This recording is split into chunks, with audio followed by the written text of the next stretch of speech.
Minus 30 seconds.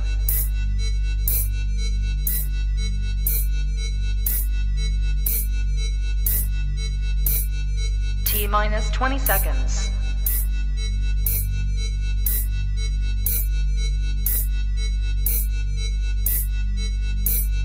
Ten, 9, 8, 7, 6, 5, 4, 3, 2, 1, 0.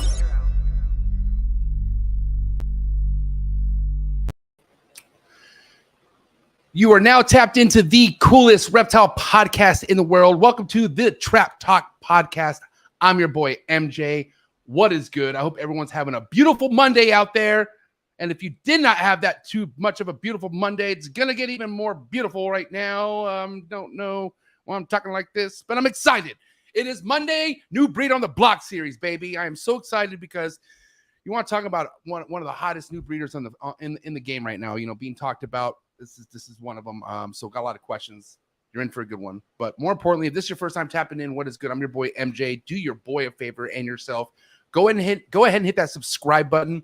Hit that notification bell. That way you're on top of every single podcast I drop here on the Trap Talk Podcast YouTube channel. I drop I drop 4 podcasts a week. Nobody's doing that in the reptile game. So you're in the right place. If you're into keeping reptiles, you're into breeding reptiles, new experience, whatever, you're in the right place. This is where it's at. Okay. So do yourself a favor, hit that notification bell after you hit that subscribe button, and you are going to enjoy everything that you see here at this channel. I want to say shout out to all my subscribers out there. I appreciate you guys so much. If you're a recurring viewer of this show, thank you. Appreciate you spending your life with me. It's awesome. I want to say shout out to all the early birds in the building. I do want to say shout out to my Patreon members. If you're looking for exclusive content, if you're looking to tap in to the Discord, you want to get more behind the scenes of what you see here with the Trap Podcast, the best thing you can do is go down to the very first link you see in the description, click it, and come join the Trap Talk family. As soon as you join the Patreon family, you get that link to the Discord, which taps you in with over 130 Patreon members, all about the business. You know what I'm saying? Oh, we have fun too,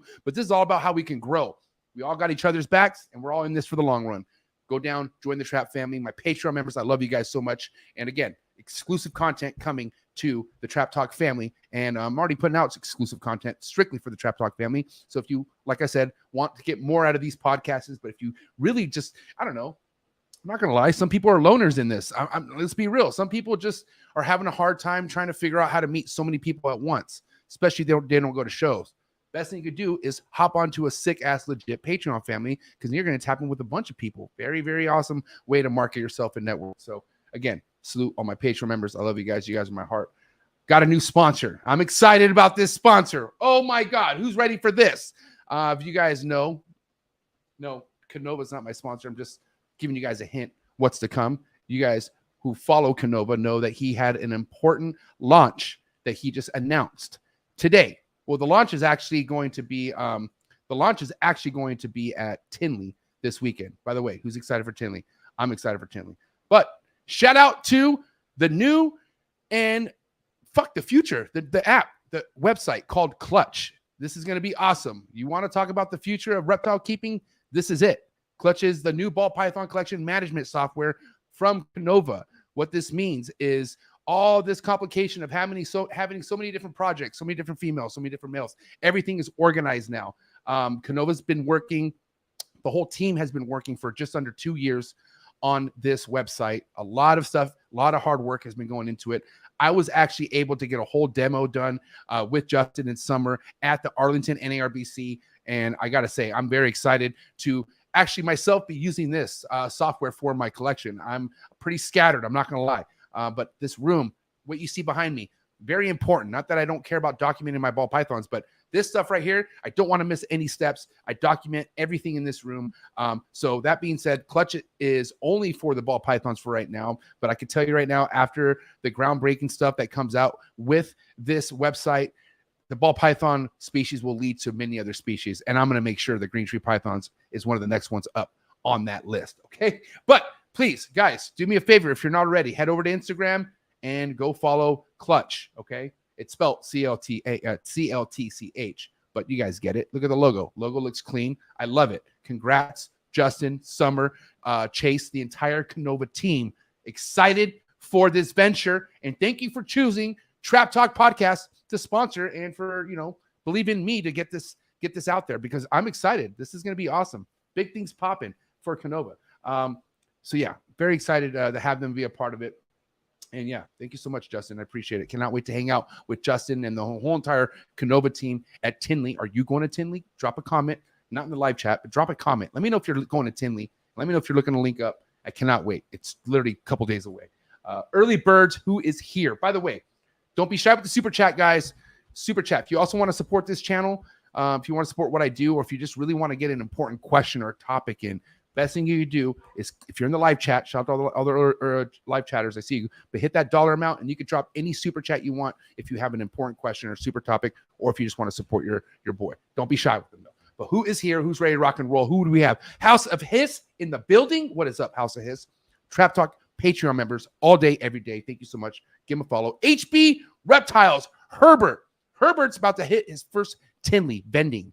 Whew, what a time. You ready, Herbert? Hope you're ready. Can't wait to go check out his table. Go give my boy a follow, HB Reptiles on Instagram. He's also a Trap Talk Patreon member all day, every day. Thank you so much, Herbert. Julio Fulio. What is up, player? Trap Talk Patreon member all day, every day. OG Trap Talk Patreon member, the homie Big Mike 1776 Exotics. Give him a follow. Lizard Man, what is good, player? Trap Talk Patreon member all day. Jersey Guy Balls, for sure. Trap Talk Patreon member all day, every day. Can't wait to see you at Tinley. It's going to be an awesome time. Wise Guys, what is up, player? Thanks for tapping in. JKJ Reptiles, what's up? Thanks for tapping in. Jason Holbrook, Barber J, about to see my boy finally at Tinley. We're going to smoke tough. I can't wait. Deviant Glass, what is up? Trap Talk Patreon member. By the way, Barber J, Team Zoo Drinks, Trap Talk Patreon member all day, every day. MKB, what is up, player? Trap Talk Patreon member all day, every day. If you want to know something interesting about my man right here, this guy is all in the schooling of things. Patreon member, has a brand, has something he wants to do, but has no snakes yet. This guy has no snakes yet. I admire that. Guess what? I'm sending him a female once he's ready. I don't give a fuck. That makes me happy that he's in here getting schooled and ready to go once it's time. I respect the shit out of that. Thank you so much. And he's like as a Patreon member all day, every day. We go on to the top. Miller High Exotics, what is good? Thanks for tapping in. Morphinary Arts, what is good? Thanks for tapping in. Sean Perry, Sound Serpents, Trap Talk Patreon member all day, every day. Thanks for tapping in. Gen Z Reptiles, Jason Josh, what's up, players? Thanks for tapping in. PCF Funny Royals, what is good? Thanks for tapping in. Burnsy B, what is good? Thanks for tapping in. Eric's Morph Factory, what is up? Thanks for tapping in. Dragon Soul Reptiles. God damn, you wanted to talk about a really sad story, bro. I deleted our podcast by accident. Total accident, my man right here. So we got a round 2 coming. We're not out of the books. Facebook has a copy of that actual podcast on I think. Wait, no, it's not, because I delete on YouTube. Either way, Dragon Soul, you're my boy. We need another podcast. I'll talk to you at Tinley. We'll line it up. Don't judge a player. I don't know what I was thinking, but yeah, I deleted his podcast. Wow. He didn't deserve that. I'm sorry. Go give him a follow. Everyone go give this guy a follow right now and unfollow me. No, I'm just kidding. Don't follow me. No. Don't do that. Don't do that. Stone Age Ball Pythons. What is good? Thanks for tapping in. Slithery Serpents. What is good? Thanks for tapping in. Central Jersey Exotics. What is good? Thanks for tapping in. Look who it is. My family. Florida-born exotics. Alex and Sandra. Thanks for tapping in. Patreon members all day, every day. Kevin. Let's see. Kevin Martin in the building. What's up, Kevin Martin? Todd Michael in the building. And let's see. We're going to end this in style. Oh, hold on. We'll get there. Scale Fins and Feathers. What's up, Josh? The other homie, Josh Fenelon. And then we're going to end this in style with Focus Cube Habitats. I think we did that last night, but I don't care. We're going to do it again because that's what's behind me, and that's what I represent. That's what's on my back. Focus Cube Habitats, the future of enclosures, baby. Flex in Texas all day, every day. Whew. All right, guys, here we are. Monday night, New Breed on the Block series, but it's just not no typical New Breed on the Block series because it's not your typical Monday. This is Monday of Tinley. I'm very pumped up. I'm ready to rock. This is it. Super Bowl of reptile shows. Like I said, we have a heavy guest. We have a duo, another duo coming to the table, right? The Rice family, but the brand is not the Rice Reptiles family. It is the Rice Reptiles. And let's go. Here we go. Strap on your damn seatbelts. We're going in hard. We're going in fast. New Breed on the Block series coming at you right now. Gee! Good. You ready for do more in the future? Trap Talk podcasts? Yes. Man, Only Trap Talk. Exclusive. Yes, Exclusive. Oh, So stop calling us. Scrub the spot, get the club to pop. When I come up with the crop, gotta love it or not. I'm hot from the hop to the scrub the spot, get the club to pop. When I come up with the scrub the spot, get the club to pop. When I come up with the scrub the spot, get the club to pop. When I come up with the scrub the spot, get the club to pop. When I come up with everybody, we do it. Everybody, we do it.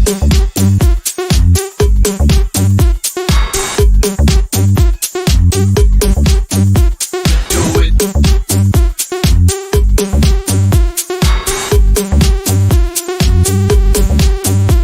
Do it. Do it.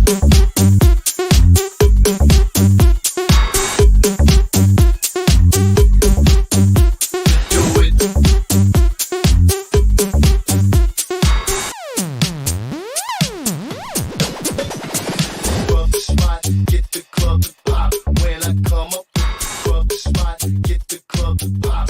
When I come up with the scrub the spot, get the club to pop. When I come up with the scrub the spot. that's not the Rice family. What the hell? Oh my gosh. This is not professional. Guys, listen, Rice family. I have no excuses. I'm so sorry for not updating that intro, but this is the family I wanted. This is them. The Rice family, aka Rice Reptiles. What's good, guys? Thanks for being here. What's good, MJ?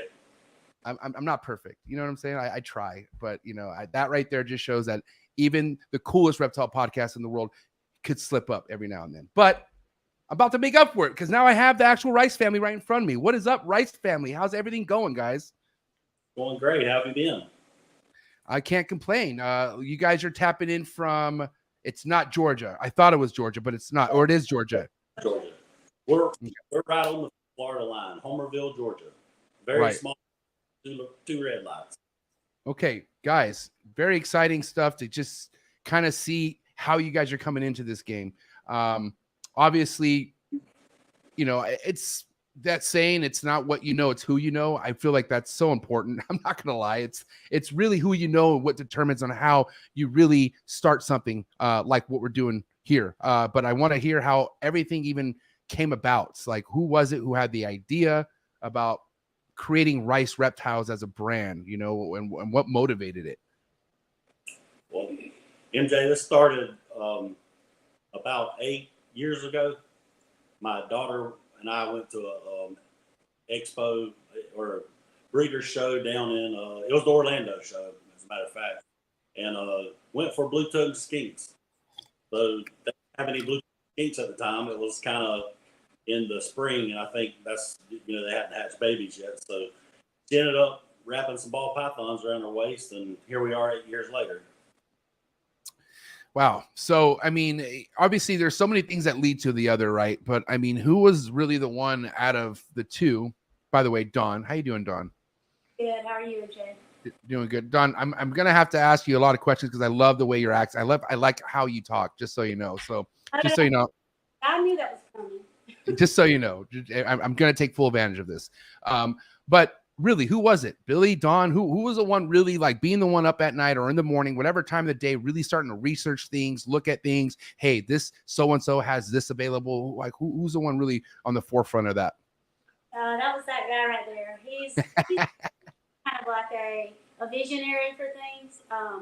Really, his whole life, he's always had some really good ideas. And so when he has an idea, we normally run with it. And so that was his passion that he really got into and wanted to pursue. And, you know, as a family, we were just very supportive and all in. Right. Now, I got to say, Billy, you've had a good track history of proving yourself or having good ideas. Is this why, you know, Dawn is actually going with the flow with things? Or let's talk about that, because it's not as easy. It wasn't easy for me. Like, my wife was like, dude, you're tripping. Like, and I'm like, no, please, you hear me out. And like, I had to prove myself. But with you, obviously, Dawn says that you always have a good vision and whatnot. Is that the case? Do you feel like you've always made good decisions and whatnot, and this is just a clear idea on why you want to go in so deep on this? Well, not always. No one's making good decisions. I have had my share of bumps and bruises. So Right. I think basically I've started a lot of successful businesses, and you know, we've done really well for ourselves. We're in the timber industry mostly, and we have some real estate and things like that. And I tend to come up with a lot of ideas. We've done everything from manufacturing our own flooring and things like that to it's just a lot of different business startups that have done really well. And now this is just an adventure where I wanted to do something that I was truly passionate about, and a business that was focused around animals and my family and the responsibility and care of the animals while growing up my daughter and training her to have those responsibilities and, you know, and learning to care of animals. Because, I mean, that's going to relate into life anywhere she goes.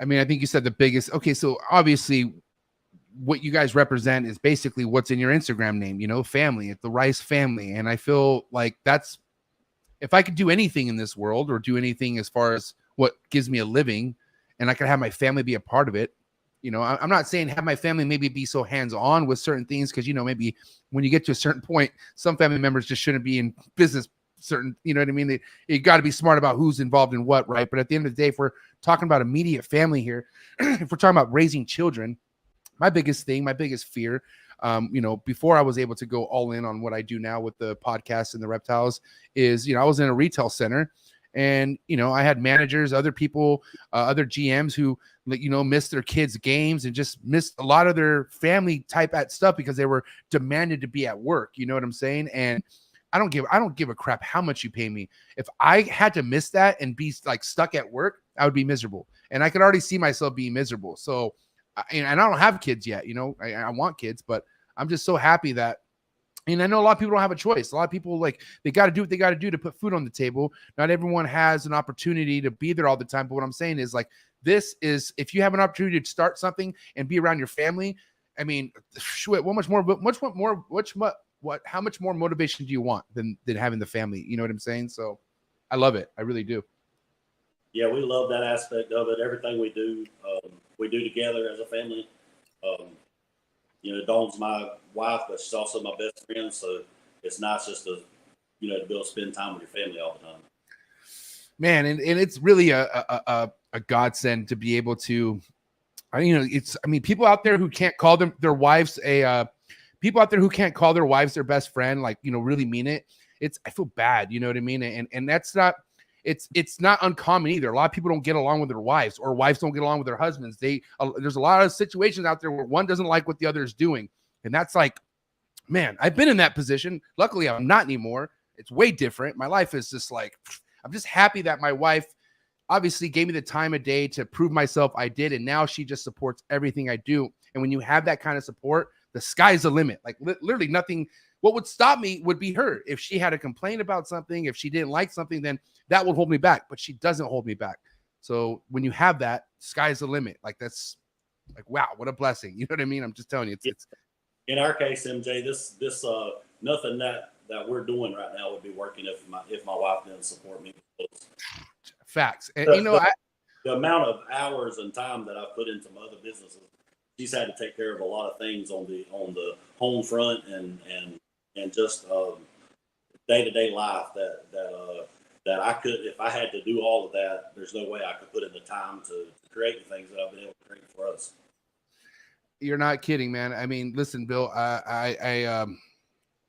I'm able to do my remote podcasts because my wife's able to hold back and take care of all this. And there's 2 rooms, by the way. So, and she holds it all down. Yeah, there's a time limit. Trust me. Day 3, it's the phone calls switch up. It goes from, oh, hi, babe, how's it going, to like, when's your flight again? When you get home? So it's like, and God bless her, she's taking care of a lot of animals. But without that, I wouldn't be able to do everything, you know, everything that's happening, my brand change, everything. This is all because my wife. And I just want to say, as I always say on a lot of shows, shout out to all the wives, shout out to all the husbands, okay? Because it's not just, you know, the men who have the women's support. Women have men's support too. Shout out to all the men out there supporting the women in the reptile game or anything in business, period. I mean, support, period. Because at the end of the day, we're talking about being able to do something where we're around our family more.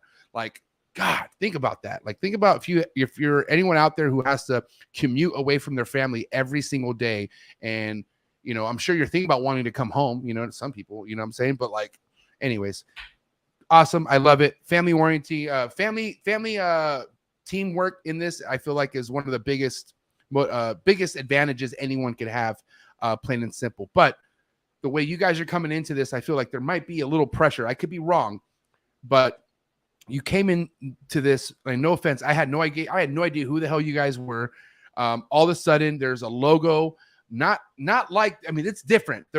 It's clearly a different logo, but it's neat. You know what I'm saying? It's clean, it's professional. And as you know, like, you know, I went that route too. I don't want to have a difficult, you know, I just don't want an animal logo like everyone else. Everyone has an animal logo or something like where it's like drawing, you know. I want to say first and foremost, shout to my sponsor, shout out to somebody who's making a really big impact in this game. Blake Stewart over at Stewart Design.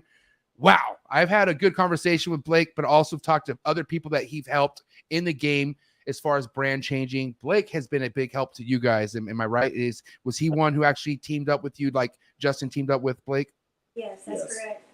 And that's a big investment right there. You know, I'm telling you, like, this is no joke. First and foremost, Stewart Design doesn't solely go after reptile companies at all. They focus on major corporations, like big time billion-dollar corporations, right? So it's crazy to have somebody with that experience in the reptile game. But you guys working with Blake Stewart, you know, presentations, you know, the courses, all that. Do you feel pressure at all? How's it feel right now with all this happening? You know, everything that you guys done within a year. I don't think there's a lot of pressure. I think, like you said, MJ, people really had no idea who we were when we started, you know, breeding reptiles. Actually, we had been breeding for a while, but, you know, people just knew, you know, who we were. They were like, who is Rice Reptiles and where are they from? And they knew nothing about us. And so when I was talking to Billy before we started this podcast, I thought, you know what, this may be a good opportunity for me to, you know, just let people know who we are and where we're from and kind of how things have time. Because if I'm going to buy a reptile from someone, especially a reptile that is breeder quality, I want to know who I'm buying from. You know, what kind of quality am I getting? What kind of care is being given? And so, if it's okay with you, I'll just give you a little bit of background about us, just personally. This is your show. Go ahead. All right. So Billy and I both grew up here in South Georgia, and then Billy moved closer to Atlanta, and then came back, and we dated through high school. We got married. We ended up having 2 children. Right out of high school, Billy was, like I said, very ambitious, and he had $15,000 and started a timber company, miraculously, with $15,000 and a lot of hard work and sweat. And he was actually, I remember my senior year in high school, he was cutting and harvesting timber across the road from my high school. Cutting timber. See, this is why I want her to talk. This is epic. Cutting timber. I'm so sorry. Continue. I love it. Continue. I'm sorry. So he was harvesting timber, and I was going to college then the next following year, and I became a teacher. And I've been teaching for 21 years now. And so Billy has continued to be very successful in what he does and has built it into 3 timber companies. But started out as an 18-year-old with $15,000 saved up. And so, you know, the hard work is really what's paid off through the years. We've never been scared of hard work. Like, we put in the sweat the ones that are in the trenches every day and day in and day out. And, you know, our parents really, we should thank our parents for that, because our parents, you know, were never the kind of people that, here's a lump sum of money, go do just whatever you want to do with it. Our parents instilled in us great work ethic, and due to that, then we took that and we ran with it instead. And so everything that we have and everything that we've built with our own 2 hands. Nothing was ever given to us. So we pride ourselves in that. And so, you know, it's like, you know, our card and our flyer says, you know, family focused, family first and then future focused. And that's how we are. And every day we live that. We have a 12-year-old daughter. She helps us greatly with the reptiles. She's in there just about every day doing something to help us in some kind of way. We also what's your I'm sorry, Dawn. What's your daughter's name? Channing, and she was probably Channing. the one we saw at the reptile show recently. Okay. Awesome. And Shout out to Channing. the son, and he's 17, and the main reason why a lot of people don't see our son is our son has severe autism, and so he's not able to be as hands-on and help us in the reptiles as Channing is. But regardless of him not being able to help us, doing the reptiles as a family allows us to spend time with him more anyway. So, we're definitely thankful for this opportunity that we have. Justin has been just great. He's just a good guy to begin with. I mean, you can't help but love Justin, and Couldn't ask for a better partner. And really, we weren't looking for a partner when we come into this. I have partners in other businesses, and mostly we just wanted to do this with family, but honestly, doing it with Justin now, we are doing it with family because we consider Justin family. We just got to know him over, 5 to 6 years and buying animals from him, and we've been breeding 6 years now, so we're not new to it at all. We actually we sold probably about $150,000 worth last year. So we've really, the best animals that we've bought from Justin this year will be the year that you start seeing us really pick up with where we've from the stuff that we bought from Justin anyway. And if anyone could probably pick up on what the Rice family just said right now, you guys been breeding for 6 years. Obviously, Justin was aware of this, and I feel like a lot of people are just like, well, wow, anyone could come in and just get a franchise and dump money with Justin. I think Justin already knew you guys had experience. I think obviously Justin knew that you guys weren't just a family who got their first breeder rack and ready to fill it. You know what I'm saying? Like, obviously you guys had whatever it is that you guys both had in mind, it meshed. It worked out. That's why it is what it is. What Justin was saying the whole time is I asked the right questions. Right. Instincts. Justin's so smart, bro. I don't mean to cut you off, Billy, but Justin, if you want to know how to engage with Justin, ask him the right things. Okay. Justin is somebody who himself is still learning, even though he is who he is. There's things where he takes away from certain conversations, and it just helps him. Like, he's like literally on an Elon Musk thing. I watched some Elon Musk video where he learned from an interviewer right then and there, and he applied it. That just ended just revolutionary his next project. So Justin is always, you just got to know what to say to, what to ask him. Don't ever waste a conversation with Justin. You know what I'm saying? Like, you should literally prepare what the hell you're going to ask that guy, I feel like, because you never know what you guys are going to talk about. But anyways, I feel like one of the biggest advantages is demographically knowing who's in your area. You guys obviously are within distance of Justin. That's a huge plus. You know what I'm saying? Like, because we're about 5.5 hours. I mean, yeah. So that's definitely think about having to do something. One thing I don't like, and this is nothing against any company that ships. By the way, shout out to the REDLINE shipping, #1 reptile shipping company in the game. But I want to say, I hate shipping animals, bro. I hate it. I just don't like it. It's it's one of the most dreading things I do in this business, because nobody wins when an animal dies. Not that it happens, but when there's something that goes down, for the most part, it's just a sour situation. And, I feel like, I don't want to say that things will get better. I just know that the whole packages, MIA and stuff that just goes bad with shipping will always happen. So I always love it when I'm able to either drop animals off or pick them up. That just makes things a lot easier, I feel like, you know what I'm saying? But at the end of the day, when you're doing what we're trying to do, shipping's in the norm. We have to ship. We don't have a choice. We're not everyone's local to us. You know what I'm saying? So, have you guys shipped any animals yet? Have you guys got that under your belt? You guys done a lot of shipping yet?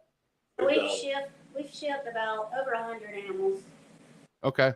And what's that been like overall for you guys? Let's talk about shipping. I mean, have you guys had to go through some trial errors? Whether it be not shipping the animal right or not using the right shipping company, anything like that? We really haven't had any issues with shipping. Honestly, we used a couple of different shipping companies. We've been happy with both.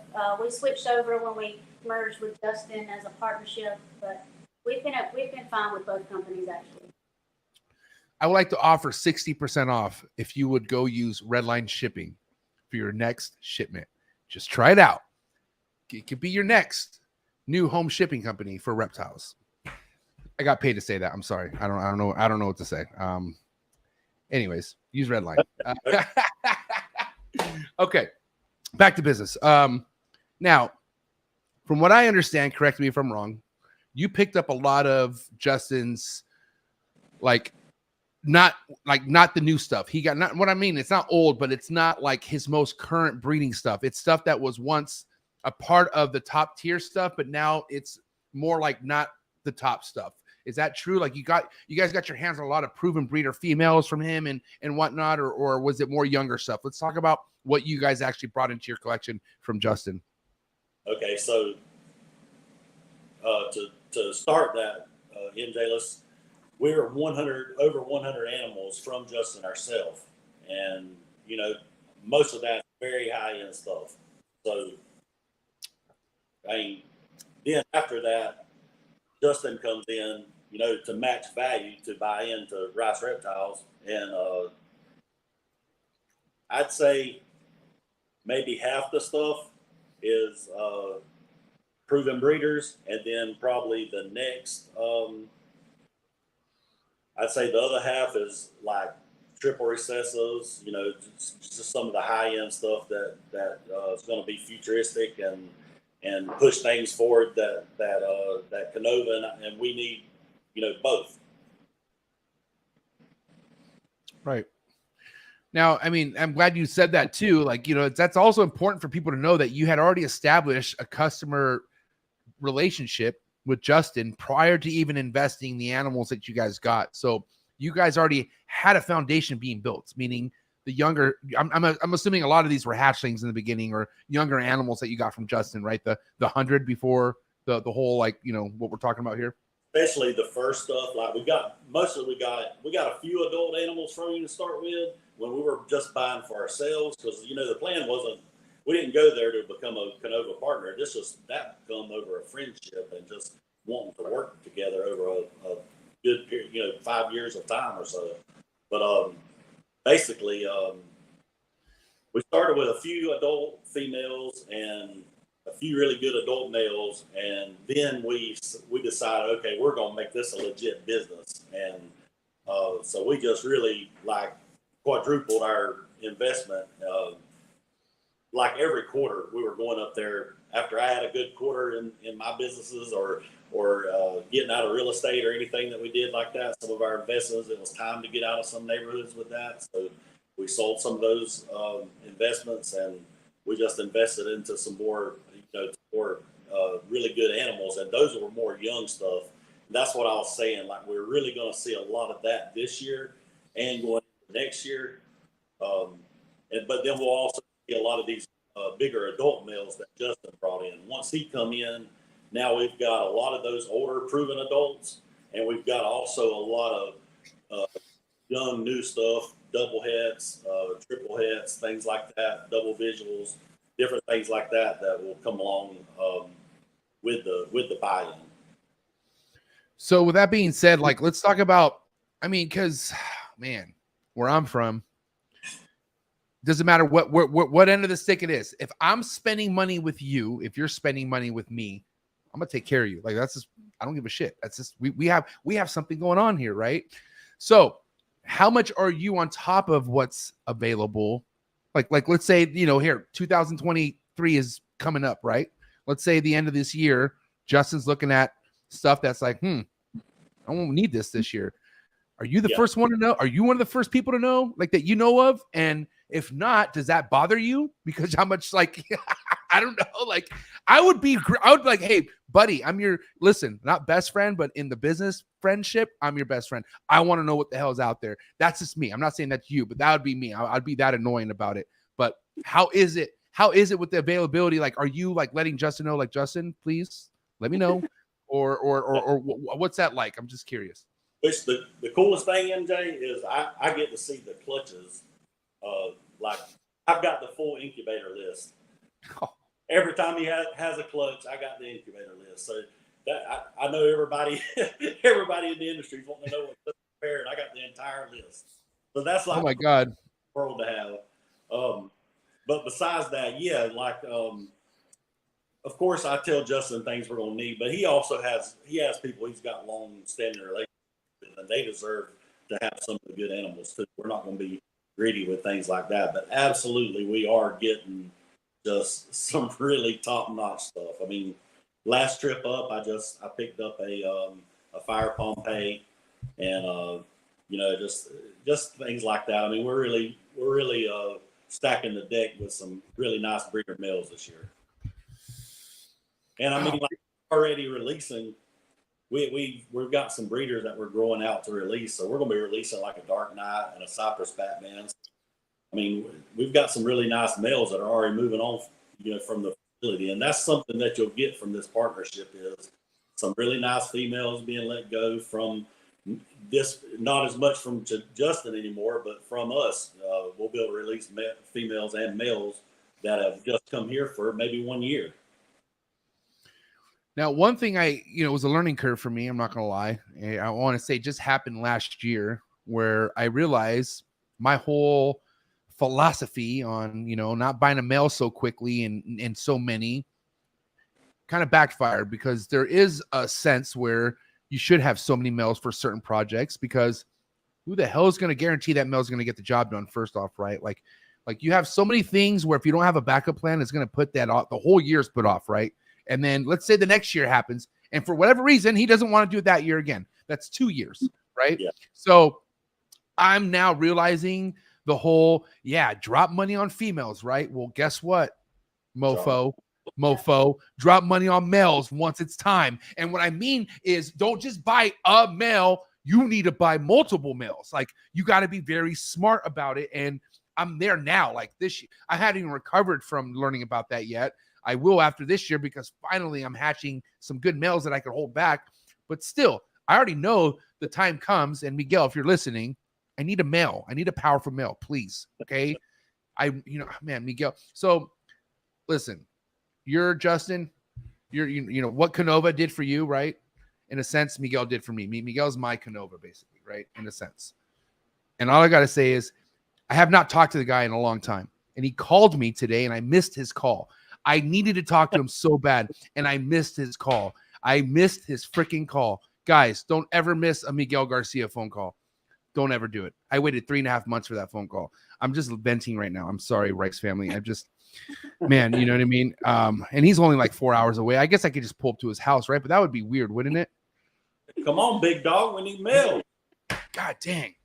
Anyways, but back to what we were talking about. Let's talk about how you guys are putting yourself in the right position with projects. Like, what's your, if it comes to a certain project for the year, how is it when it comes to your male ratio to your females? I mean, are you on that same tip where you have a backup male ready, or you even have a backup male ready? Like, how's that really all game plan for you guys?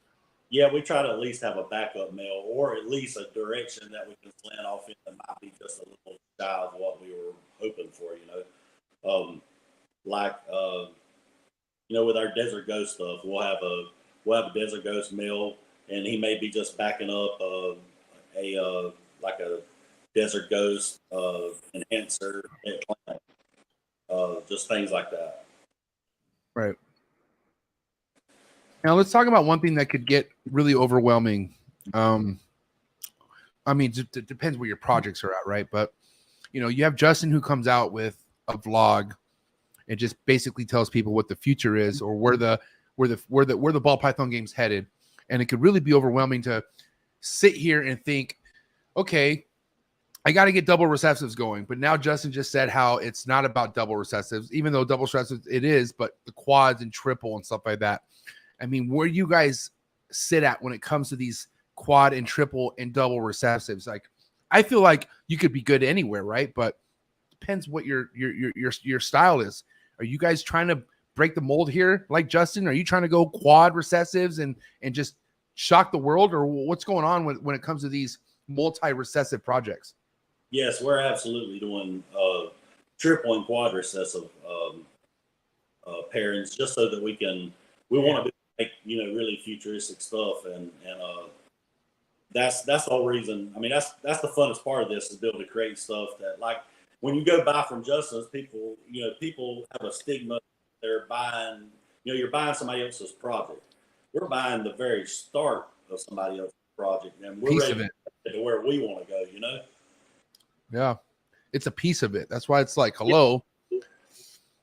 I mean, and this is like, understand what makes the ball python game what it is. You take a piece of anything and you could run with it forever. Like you could do whatever you want with it. There's so many different avenues of making something a better, different version, or just a different version of it, But we're talking about different versions with the morph, like DG and puzzle and we're talking about these kind of genes that are bettering the ball python when it comes to age. One of the biggest things that anyone who's not, you have people who are just not successful with ball pythons or just never were in the ball python game, and they try to downplay, like, oh, it's like, why get a snake that's going to brown out or wash out, or all these things that try to diminish what a snake ball python will look like when it's older. But now you have these genes that's not the case at all.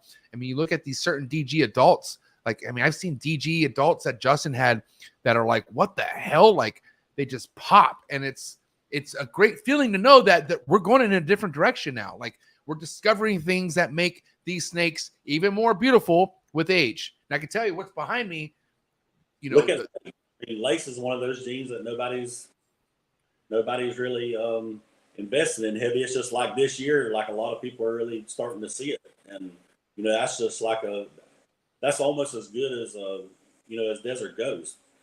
And we're very heavily invested into that. And lace is something that's the future of a lot of our combos that we're making. So correct me if I'm wrong. Lace is a recessive or a codom. Codom. It's a codom because that's what white lace is, a super form, right? Yep. So tell me if you agree with this or not, Rice family. Any codom that's relevant in any project should be a super form. Yes or no? No. Why not? Because look at lace just in its. So you okay? Form. It's lace. Like I have. If you look on our website, you should see lace with pastel red stripe, and then a lace red stripe pastel together. And it's just like the difference. So like what I'm saying is, right, any codom that I like or work with, like let's say super gravel, super asphalt, right? Like any super form of that is going to kill or smash any single version of the asphalt or gravel, right? So I'm saying in this case, you're saying there's better looking lace combos out there than white lace combos is what you're saying. Well, white lace is better for sure. You definitely want to go white. That's what I just said. God damn it, Billy, you're confusing me. That's what I meant. But even in one copy of it, you still the benefits are just way outweigh not having it, right? But the Rice family goal is to make that a white lace for sure. Exactly. Okay, cool. So what I'm getting at here, Billy and Don, is if you work with a gene, a codon gene that isn't, well, let's say allelic, but let's just say isn't it a good super form? Let's say it's just not what the gravel lace and that stuff is. That's a codon you don't want to work with, I feel like. Or maybe that's not the codom you shouldn't have so much in your collection. I feel like you should be wary about those codoms. That's all I'm saying. I'm saying whatever codom you're working with should make whatever combo you're trying to make better in a super forms is what I'm trying to say. Yeah, exactly. It should, yes. Right? Yeah, you're right. That was my point. Yeah. Damn. Me and Billy almost went at that. We almost went at it there for a second. It's like, I'm on your side, Billy. I'm just kidding. Now, guys, let me ask you this. We were talking about pressure earlier and whatnot. Now, let's talk about when it comes to cutting clutches open, right? Because, damn, you want to talk about the games you're dabbling in here. Numbers are important, right? Obviously, because we're working with odds and whatnot. So first off, when it comes to these clutches, especially the ones that you guys are hoping to hit here in the near future, are we looking at more stuff to hold back or more stuff to gain financial income from to invest back into the brand? What's really the game plan behind all these clutches that you are looking to hit here the rest of this year and next year?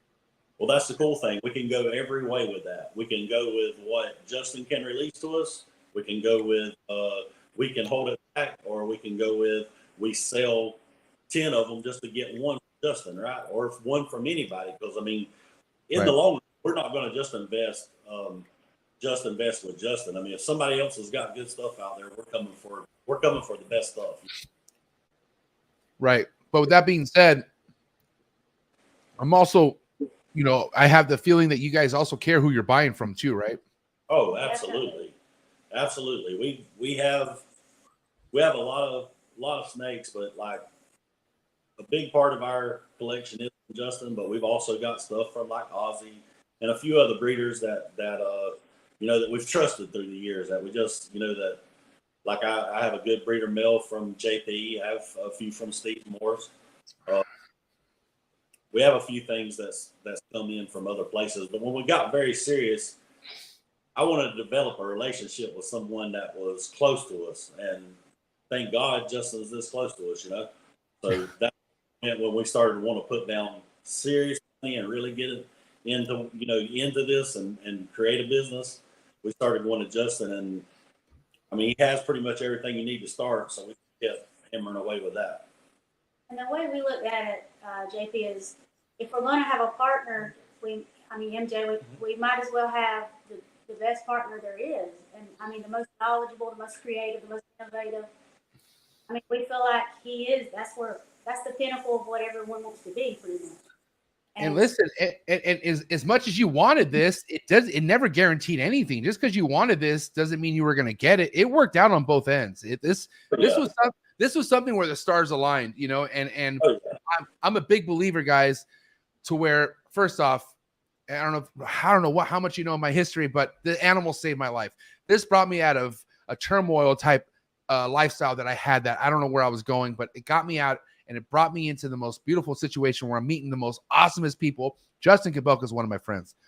To say that is like, wow. But literally, I talk to the guy whenever I want. It's awesome, but it aligned that way. Like, and what I'm saying is, if you do right by these animals, if your heart's in the right place, you're a nice person, things will land in your lap in this game. I don't know about the dog game or the bird game or collecting marbles or mineral rocks. I don't know about those, but I know in this game, the reptile game, it connects you with, be ready. You never know who you're going to meet. I got to tell you, I'm not trying to be cocky, but my entourage at Tinley, it's not going to be, I'm going with some legends. I'm going with people I cannot believe I'm going with. And they're legends to me, of course. They're my legends. They're in my world. This is people who I hope I could be someday. But anyways, this all happened naturally, organically, the same way you and Canova were able to collab and make it happen. Stars aligned. This community is a beautiful thing. I mean, it's beautiful. All the different people from different walks of life, from all over the country, all over the world. It's amazing. It's something that we're so excited to be a part of. And, that's one of our promises to the community, is that we're going to help make it better. We want to be a part of it. We want to be family with these people. And, we're not going to just ride Canova's shirt tails, so to speak. I mean, we're going to bring our own stuff to the table, and we're going to help make Canova better. That's a big ask, and it's something tough for us to do right at this moment, but in the future, we will bring our own projects to bear on it, and we will be able to push forward some things that Canova hasn't been able to do yet, but just because of limited space and things like that. And you guys, we also have to look at the fact that at this point, and this is to anyone out there who's waiting for their first clutch, but once those clutches start coming, it's all fun, man. Like it's great. It's beautiful. Obviously, do what's right. And this is one thing I keep trying to make clear, guys. Like, breeding's not for everyone. Like, it sucks to say, but not everyone understands certain things you need to do when you see things. And like, first off, not every one of your clutches should have a dead ball python. Not every one of your ball python should have a missing eye. Like, that's not normal. You need to learn how to evolve first and foremost. But once you get that step, it's fucking awesome. It's fun. Excuse my language. I'm sorry. You guys are from the South. I know you guys probably don't like cussing. I cuss a lot. I apologize. But you have a football game in the South. Okay. But guys, listen, what I'm trying to say is, I feel like one thing that I try to just help people with is understanding that their first clutch will always come, because they're a part of multiple Patreon pages. A lot of my Patreon members waiting for their first clutch, and it's exciting, but it's going to happen. I feel like the biggest thing is make sure all your damn snakes have perfect sheds. Make sure your water game's on point. Make sure your husbandry is 110%. If your husbandry is 110%, the whole incubating thing is easy. It's very straightforward, but you have to be someone who's on top of your chores. And I don't know about you guys. You guys been in the game for 6 years, but one thing, there's been multiple things said to me that I'm very against now, and I'm just like, okay, that's a standard I'll never go by ever again. First off, weekly water changes, not a fan of those. Not against you if you do them, but you should do better. For sure, a 1 week you're giving your snake fresh water. That's jacked. Give yourself 1 week fresh water, dick. Like that's how I feel like that. That's so jacked up, right? Another thing is like feeding your ball python as much as it wants to eat, or giving it a large or a medium, like they don't need these kind of things. Like, you could do it, don't get me wrong, but finding ways to better the longevity health of the animal, I feel like is the first and foremost thing you should do when keeping anything. And then everything else happens after that. Like you got to understand, I was so happy about just keeping reptiles. Like I think I had 4 or 5. No, hold on. No, what am I talking about? I had about 30 ball pythons before I even bred anything. And I was just happy to have what I had. And it was so important for me to see them have a complete shed. Even though I wasn't so tapped in, I knew that shed pieces wasn't good. Eye caps like that, you don't want that. I always knew that. So I always made sure my husbandry was good. You know what I mean? And I paid attention. Nobody told me, hey man, you should do more than frequent water changes. I discovered that myself just by seeing that a snake could poop in its water literally the next day after you give it water. So why wait 6 days to change it? Because it's not Sunday. No, that's the most lazy piece of keeping. And if you have too many animals to do that water change, well then fucking kick back. You need a set back. So I'm very, very, very strong about doing things that a lot of people don't want to do because they have so many of it, right? And that's a big other problem of this industry is hoarding. People have animals they can't even take care of, and they just, for whatever reason, keep it. You know what I'm saying? But my biggest thing, guys, and this is awesome to hear that you guys aren't first-year breeders investing with Canova. You guys already have this down. You guys already know what it's like. Think about people who come in, like there's stories. I'm sure you guys already heard about stories. Like the 16-year-old kid who dropped $1 million, right? I don't know if you guys heard that story, but there's kids. Okay, Billy, did you tell Don that story yet or no? No, I didn't. Okay, Don, that's a good one tonight. You can thank me later, okay, Don? That's a juicy one. But listen, there's people who come into this game with zero knowledge. They got mom and dad's money, or they just got investment money or whatever, and they just dump it. They try to be a wannabe Canova, or they try to be a wannabe AEP or Aussie or Straight Fire, whatever, and they have no knowledge behind it. And guess what happens? Herp stats or whatever, like any kind of thermostats you could go foul, or overheating. Anything could happen that you're not ready for. And think about people who lose that whole investment just by not slowing down and taking things slow. You know what I'm saying? Like, and I'm glad you guys are. I didn't know that you guys were in the game for 6 years before this, so this makes me feel a lot better. We're actually in 8 years, but actually really doing some breeding for 6 years. Right. So what I'm trying to say is, like, the fact that you guys are established before even considering partnering with anyone that makes sense, obviously. You know what I'm saying? And like your wife, like Dawn said, you guys have an opportunity to do it with the best in the game, literally the best in the game. You know what I'm saying? Like, this man is light years ahead. And I know there's people out there that hate when I say that, because there's people trying to catch Justin. It ain't gonna happen. I'm sorry. Oh man, I'm gonna get some shit for it. But guess what? The guy is just on another level. I feel like you should, design your own spaceship and go into your own planet. That's what I would do. Before they say it, they need to show up and look around on there a little bit. Right. Oh my God. We're very, blessed to have this opportunity with Justin and his family. And, we met Justin's family, and Justin's family has spent time with us, and we just enjoy their company, and we have a lot of the same values, and that's a lot of the reasons why that we were able to mesh so well with Justin and his family. And they are just a great group of people, and we're very, very fortunate. And by no means do we take this partnership lightly. We know the standard that Justin has set forth, And knowing that, we don't take it lightly at all. I mean, we're not going to cut any corners. We're going to do just everything the way it should be done in whatever order needs to be done all the time. Just because we would never in any kind of way want to tarnish the Canova name or the brand or do anything wrong in that way, because we're so appreciative for this opportunity. I mean, that is one thing, but also your guys' time is everything. You guys are this is a family thing. Why would you want to do something built with the family that you're gonna regret or give up on? Never. Exactly. It wouldn't happen. This is very important. I can definitely tell you, we are all in. We're 100% committed to whatever we've got to do with it. We don't have the time that we will have later on with this, but we're doing everything that we can right now. But we're going to promote ourselves more on social media with our own YouTube channel later. That's a little ways down the line, but the main thing is everybody wants to know, how we got this partnership with Canova, and we just want to let them know it was just a genuine, just true friendship that developed into we wanted to work together, and that's it. It wasn't a dollar figure to add to do it. It wasn't. It's not a breeder long thing. It's a 50-50 partnership, and we love Justin. We love his family.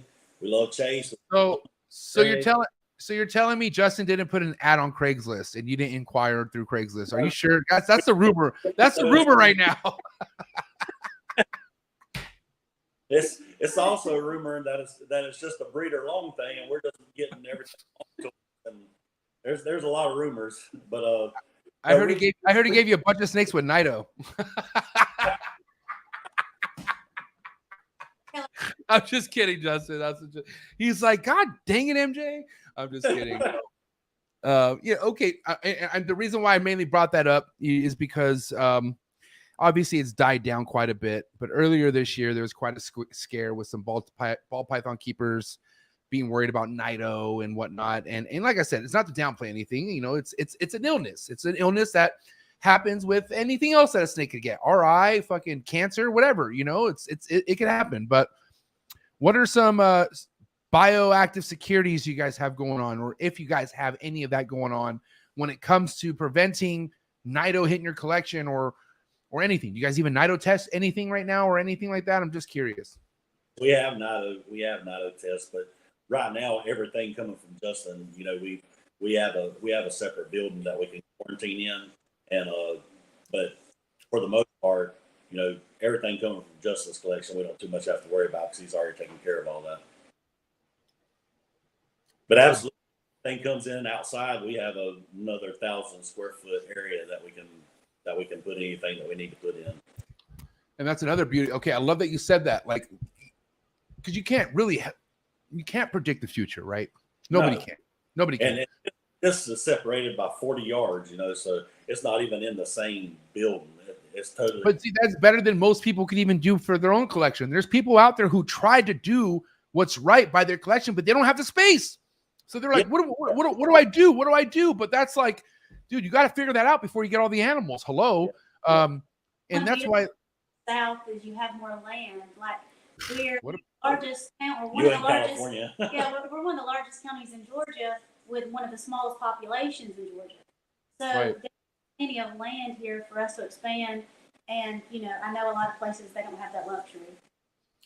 I mean, listen, where I live in San Diego, I mean, it's inland San Diego. It's East San Diego. It's considered Rancho San Diego. I'm on an acre of land, and that's not common in San Diego. You know what I'm saying? Yeah, now my damn landlord is building a house behind my damn backyard, and that just is unfortunate, but that's because, they have to make their money. It is what it is. But you just, in general, have to be ready for things that can happen to your collection. Now, I will say this, okay? There are people out there who simply go by this scenario. Like, let's say you come into your collection and a snake's dead. Let's say a snake's dead, right? Well, guess what? You have 1,000 other ball pythons in that rack, right? Let's just say there's against that whole wall. Is anyone really financially ready to test all thousands of those ball pythons? Like anyone, or let's just say they have the money, but do you think they're going to really test all those snakes? More than likely not. They're not going to. Okay. So what they do is, if they're smart about it, they're just very cautious on what comes and goes out of their collection, period. Because if it's one thing about Nido, from what's proven, It does not get transmitted to the babies. Okay. So that's why a lot of these breeders have separate hatchling rooms. You know, the babies come out in a room where there's no adults. Like it's completely separate. Right. And what I'm saying is there's a lot of people who've been in the game long enough who've dealt with Nido and never Nido'd the rest of their collection. At the end of the day, snakes, there's certain snakes that could deal with this virus. Certain snakes could handle Nido and be alive. And then certain can't. Nido comes and it could go. That's the thing, right? So my biggest thing from here on out is you got to know who you're buying from. You got to, like, don't even kid around. And if you do, like, you know, I'm saying this, but I just bought a freaking imported emerald, who's in this room now, by the way. But earlier this year, I bought this emerald tree boa from the damn Arlington NARBC, an import, fresh off the boat. You know what I'm saying? But guess what? It was in a damn laundry room. I had that thing in a laundry room away from everything for 6-7 months. Okay. And it finally ate, looked like it was going to be okay. It looks fine. So I put it back in here. Thing is, you just have to be prepared for things. And you can't really determine what's going to hit you, when it's going to hit you. Even you guys got adults who've been with Justin for a while. You don't know what it has. Technically, he didn't give you anything with test, and he doesn't know what it has. I'm not saying anything's going to come up with it, but you don't know. Nobody ever knows. You don't know, but you got to have a game plan. Game plan is it's the fact that you have that in mind is so important. We know what to do now. We're going to put them in the washing machine. Put them on. Yes, sir. Nido's over. You got to put them on extra wash. That the extra 15 minutes is very important. I'm telling you right now. I want to kind of talk about something I brought up earlier, guys. And, you know, that's some of the things I was taught that I felt like wasn't right. And that's, blasting your snakes with food and whatnot. I'm just curious on what you guys follow diet program wise with your ball pythons. Like, let's kind of take things on what you like to offer from hatchlings, like the very first meal, all the way up to adults. What do you guys like to do?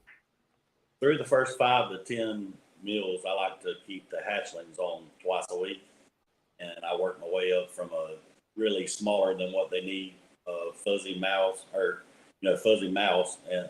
and then we work our way up about 10 feedings that way, and then we'll go to one, good sized meal to make a lump in their belly, and that's basically what we stick with. The biggest thing that can make a good little lump in their belly.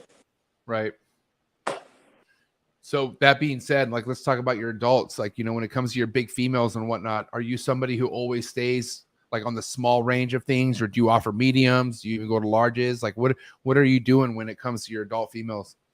We find that the females do better that once they hit that breeding cycle and they're really wanting to put on some weight, and you've already paired a couple of times, that you can feed them one large and then also offer them here and there an extra meal, and it really helps with them not being too small after they go through the egg laying process.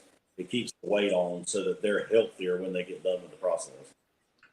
And then how often are you feeding them that? It's once a week through that, and then like every other week or every 3 weeks, we give them one extra meal that week. Okay. And is that something that occurs after pairing? Like, once you start pairing, you start giving that extra meal is what you're doing? Yes. Okay. After pairing. During the pairing, we like to, in between pairings, when they say female's laid, and until she goes to her next pairing, we want her to get 15 meals in her in that time, from she's laid to her next pairing. How many of your males are shutting off food for you that you've experienced? Like, I mean, is that like is it a yearly thing where you have males that always go off food, or is it something where it's just random? I'm just curious, because this is my first year coming off of dealing with males who shut off for me, and I didn't deal with that for the first 3 years. So I'm just curious on what it's like for you guys. It's very random. So, like, we have males that pound rats, and then once they start breeding, you can try to offer mice, and a lot of times you can get them to keep eating. Right. Other pairing, you don't with the males, you don't have to worry about what you're feeding. You just want to keep them eating, because as long as a male's eating, it doesn't matter what meal you're giving it, whether it's mice or rat or soft furs, if you can have soft furs. You just want to keep it eating so that you can breed it longer. Then you can get it back on what it is naturally on during its off time. Like if it's a rat eater, it'll go back on just rats when it's ready to. Are you guys breeding your own rodents right now, or how are you guys supplying rodents to your snakes? We bred, fed our collection and produced over 11,000 last month. Past month. Wow. Okay. Who's in charge of the rat chores? Is it you, Billy? We have a full-time employee that works the rodent room. Oh, smart. A large one and a small one. A full-time employee running them. And then me, my wife, and my daughter. Dawn does our social media and shipping, and most of the time answering a lot of the morph market questions. I do the breeding and full cleans, all that stuff, and my daughter helps me with full cleans, with feedings. So it's literally just me, my wife, and my daughter. We handle everything to do with the snakes. And then, you actually have somebody employed for the rodents. Yes. That's a smart one. I could tell you that much, because I mean, I am luckily in the position where, you know, I have sponsorship for rodents. I'm in a good place, but there was a once time where I didn't, and I had to bring my own rats. That was the worst time ever. That sucked. Oh my God. You want to talk about from like waking up in a good mood and then like, oh my God, I have rat chores, you know, and like, you know, I have OCD, like when it comes to cleanliness and, like we're talking about water changes. Like, how do you think I am with the rats? Like, I can never go over a week without doing a rat change. Like it's every Sunday thing. And back when I was breeding rats, I had my retail job as a general manager, and I was working 13, 14-hour days. My only day off really was Sunday, really. And it was all devoted to 4.5, 5 hour of rat duties. And, what's crazy is I did love that. I started falling in love with the rats. Like I they're cute, so I started breeding some really cute looking ones, but I also got tired of killing them. So I was like, this sucks. And I got really caught in a hard place. Once I found out that I didn't have to breed rats anymore, my life got so much easier. But listen, I mean, there might be a time where I might have to breed my own rats again, but I'm going to be ready to hire someone. Well, at the beginning, MJ, we were doing everything. I mean, I'm sure. Yeah, right. I'm sure you guys were doing it. Full-time jobs. We were doing all of the snake, anything to do with the snakes. And then on the weekends, we were doing full cleans of all the rodents, pulling what we needed to pull for our animals, the whole 9 yards. And then we were fortunate enough to hire a young lady that has been a very big help to us. And she's doing a great job. And she loves animals, period. So it's just right. something she enjoys doing. She doesn't mind doing it. She's just an animal lover, and we're thankful. MJ, we've ended up with all kinds of strands of rats. We've got like stripes, different color stuff. She's playing with breeding. We have hairless. She's found all kind of stuff in there and just paired it all kind of ways. We've got chocolate line of mice, just you name it. We've got some silly stuff in there. I mean, I even had ASF colonies, and those were the coolest little things, man. I used to love my ASFs. I mean, especially when they were born, like they were born little werewolves. Like they were like little like Sonic the Hedgehogs. Like it was really, really cool little things. And you want to talk about like loyalty and family. Those colonies, you never want to mix those colonies. I can tell you that much. It's a whole war. One time I accidentally put a female, or was it a female or male? But I put the female or male back in with the wrong colony, and it was bad. They literally tore it to pieces. And I was like, oh my God, but I respect the loyalty. So I'm like, woo, ASF's got it. No joke. In Georgia, we can't have those, but anywhere you look up to have them, you've got something very nice. I want to talk about production overall with you guys. What's the main goal production wise? Obviously, I think I asked you in person, how many clutches you had this year, which there was how many? We're going to be pushing 40 by the time the year ends. Wow, I don't remember it being that much. Holy shit. Okay, so 40 clutches this year. What are we looking at next year? What's the big jump? Or if there's a big jump? Well, it depends on. So we've had several females come down from Justin's, and I don't know how they adjust. But right now we're already pairing for next year, 48 females. So, wow, with that many pairing now, I'm hoping we hit 100 next year. It's funny you say that, because I inquired a handful of females this year from good friends of mine, and they had follicles and whatnot. But I actually have some of those that actually went to like 20, I want to say 20 millimeters, and they reabsorbed. Yeah. So it's really unpredictable. You know what I mean? Like hopefully it works out. You know what I'm saying? But sometimes, you know, one of my biggest things I fear, period, and I know it's going to happen at some point because we're in the market right now, is having to move this collection into a new house. Like everything I have is seasoned. Everything that's been here has been here for like going on 6 years or longer. You know, and especially the stuff that's already bred. Like I've heard multiple stories, not too much ball pythons, but a lot of other species of things being moved to another collection and they just stop breeding. Like they just whatever reason they stop breeding. You know, some have a tough time with the change, but then again, you also have the ones that were being tough to breed to start with. They all of a sudden click and they go. Yeah, I mean there's that end of the spectrum too. So I think either way, there's a certain percentage of that should go no matter what. You know what I'm saying? So, and it's going to be a boost from what you have now.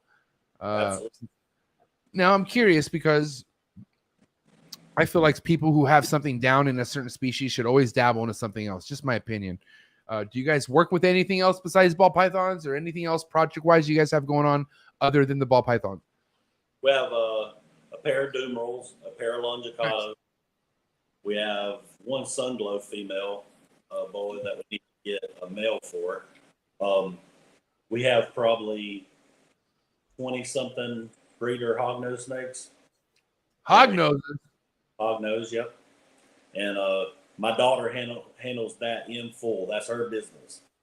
She's 100%. Funny thing is, this past week, we've got like this big-time male we just got from Justin, you know, just come down.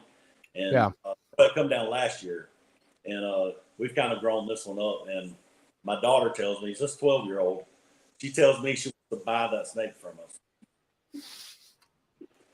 So here my daughter is already trying to poach some of our snakes. She's paying attention, bro. She's already setting up her business plan with her hognose to be able to get a breeder male from us, just so she can keep it. Channy, I like your style. Gotta say, that is very player. You know, you guys got to give yourself to that one. Give it to yourselves on that one. You know what I'm saying? Like she's doing what her parents are doing. That's what it was started with, is to teach her this stuff, you know, business stuff. I want her to be able to, MJ, be able to, you know, like to be able to balance a checkbook and to be able to reconcile a bank statement before she graduates high school, because you know they don't even really teach you that in high school. And I want to learn business skills, how to sell, how to meet people and talk to people, build relationships, manage organization. Yeah, and she's very friendly, so.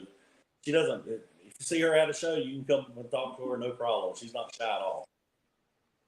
I feel like the world could be any kids if they have a personality and they're people. If they're out there and they're not shy and they want to talk to people, I'm telling you right now, it doesn't matter what your education is. It doesn't matter what the hell, how you're brought up. I'm not uneducated. I had 1 year in college that I made it to, but by the time I graduated, I had no credit. My credit was bad because my parents used my credit when I was a teenager. Like I was brought into a position where I didn't know what the fuck credit could do for you.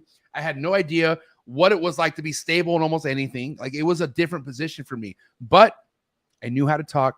I knew what I wanted. I was good at sports. Like me as a person had a personality. You know what I'm saying? Nothing against my mom and dad. I loved them to death. You know what I mean? God, it wasn't easy for our family at that time, but I'm just saying, if your kid has a personality, if your kid is a go-getter, no matter what life hits them with, they'll be able to get themselves out of it. They'll be able to figure it out.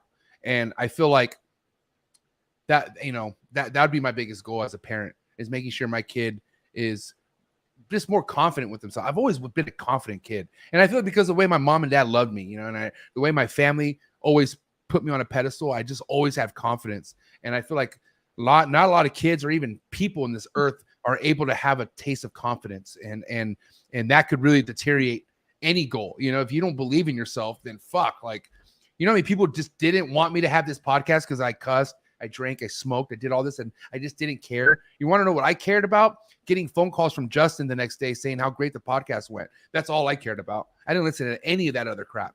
So I feel like one of my biggest assets I've had for myself was always believing in myself. Like, no matter what anyone had to say, no matter what odds were against me, dude, always believe in what you're capable of. And I mean, to have your daughter already making a move like that, I feel like she's believing in some of her skills. I can tell you that much. Yeah, I mean, she's come so far just from the summers. She's fully over everything to do with the hognose. I mean, she actually has everything to do with them. We do nothing but go out and talk to her and help her some. She handles everything. So for sure, hognoses is the second most snake I hate. I fucking can't stand a hognose. But if my kid loved them, if my kid wanted to breed them, God bless them. Go ahead, do your thing. I don't care. For me, that's not a snake. That thing is like, what the hell is that thing? It's like a shovel. It looks like a shovel. But I get it. It's also one of the biggest selling snakes at a trade show. It's what keeps the hobby. I'm just being, just telling you my feelings on that. It's like having somebody says they don't like mustard on their hot dog. That's all I'm saying, but everybody needs mustard on a hot dog, not everyone. You get what I'm saying, right? Does that make sense? Yeah. Don, why are you laughing, Don? Because we're in the South, not everybody eats mustard on the hot dog. But I understand where you're going. Not everyone. How about this? How about this topic? Okay. And I'm curious where you guys fit in on this. Not everyone uses an ultrasound. Not everyone believes in an ultrasound. Where are you guys at with an ultrasound? Is it something you utilize a lot or no? All the time, once a month. Nice. And let's talk about how you use the ultrasound. I mean, is it mainly just to see where things are at with the female, or is it that on top of determining, not overusing a male and stuff like that? Like, what is an ultrasound really doing for you guys? It's every part of it, MJ. I mean, you can save a male with it. You can start a female You can start a female with a younger male and finish her with that high-end male without starting him too early to make sure you get finished. And you can use it to see when you need to pair, the exact times you need to pair without over pairing. Instead of you can get 3 pairs in instead of 5, trying to make sure you're hitting it right. And then you can also tell when they're absorbing. They'll turn the follicles will turn white. You can tell when they're absorbing, and you can go ahead and start offering food again and get them back on food earlier, so you got them ready for next year. I mean, there's just so many pros to if you're going to go out and spend $5,000, $6,000, $7,000, $10,000 on snakes, you absolutely need to have an ultrasound. You don't have to have it there and do it, but you're working from behind the game if you're not. So you're not going to get near as many females to that high-end male that you could with the ultrasound. If you have a really powerful male that's very important to multiple projects, I agree. You need an ultrasound because you're going to cut yourself short if you don't. Yeah. Unless you're that gangster at knowing when to move the male, which you don't even want to play that. There's somebody, who did I have? Austin from Mutation Creation. Somebody who was like they see a lock, and even the next day they don't remove it the next day. Like they let them do their thing. Like meaning they don't always remove after the first lock. Okay. And that's smart. That's a smart move, right? But also they're doing that because they know they could spare that time with that snake versus trying to hurry up and get it out and put it to the next snake. You know what I mean? And like, dude, like I said, this is my first year where I'm realizing how important males are. Not only that, a powerful male. I mean, I have, for each project, I maybe have my power male, but that's it. I don't have a backup. I mean, that backup would be not nearly closely as powerful as that powerful male. Okay. And but what you remember with that, MJ, not to cut you off, but you need to have that powerful male. But if you're continuing that project, you've got to make sure that power male, both of them, female and your male, both don't have yellow belly in them. They both don't have spot nose. I'm glad you said that, because there's a weird, I'm not saying any names, but goddamn, There's people out there that are saying yellow belly everything. What does that mean, yellow belly everything? That makes no sense whatsoever. I'm not saying yellow belly shouldn't be in projects, but it shouldn't be in everything. I'll tell you that much. Well, Yellow belly. we're gonna make a lot of white snakes, right? Well, that, but then also there's a certain complexes that just don't fucking like. Why do you want to struggle trying to have to ID something, right? Like we're talking about. Try to have a problem IDing super gravel in any clown combo. It is not going to be a problem. Do it with the yellow belly. Okay, yeah. I bet Justin better be your friend. You better have somebody. And guess what? A lot of these yellow belly everything, they're not friends with Justin. I can tell you that much. God bless them. God bless you, yellow belly everything people. I hope the ivory game is popping. That's all I got to say. I hope you have a lot of room for your ivories, and I hope they sell $150 a cake. Good luck. Go ahead and do that. But don't try to convince other people that yellow belly everything is a movement, because it's not. That is not a movement whatsoever. Period. Let's stop that today. Thank you. God damn, it's like, hello, like let's turn on the brain cells here. Jesus Christ. Like, and I understand there's some people who look at their collection, they realize what they have, and they want to pump it up. But pump up your, like chill the pump a little bit, okay, guy? Like, let's just relax a little bit. This is going back to me saying, if you're working with a Codom, it better be a legit super form. And if it's a legit super form, you're in the right place. If it's not, then you're not there. I'm sorry, you're not there, guy, girl, whoever's in that club, that yellow belly everything club. If you're a part of that club, reevaluate, please. That's all I got to say. Sorry, I don't know where I went. I blacked out. Dawn, that was your fault. Okay, listen. Let's talk about stuff that you are okay, when it comes to adding something that you want. We're talking about powerful males, which obviously where you guys are going, you guys want to stay ahead of the curve here, right? So there's going to be a time and place where you might have to get a male elsewhere. Okay. When it comes to that, how do you use that money? Like, meaning, is everything that you guys spend is all snake money? Like, meaning, is it to that point where when it comes to a powerhouse male, everything is within house as far as that money that's being used? You mean in the partnership, or? No, I'm just like within the business, like within the brand itself, like within the actual brand. Yeah, it's all money's generated and used through it. Like, we're still 100% investing into everything that we can still get. We're not worried about profits at this time or anything. We're just trying to build the best ultimate collection that we can build.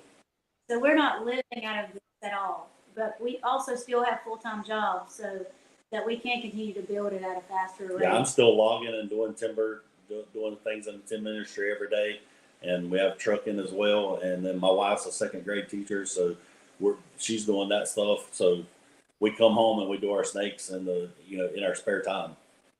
Right. And we're still investing that the company makes back into more better projects. Now, with that being said, like when it comes to investing in better projects, how are you guys doing that? Like, how much research is going into making sure you want to stay on top of the projects? Oh, I never stop looking at the iPad. I'm constantly on either I'm on Instagram looking at the awesome stuff that all the breeders out there are making, getting ideas from that. I'm members of different Patreons trying to get ideas from that.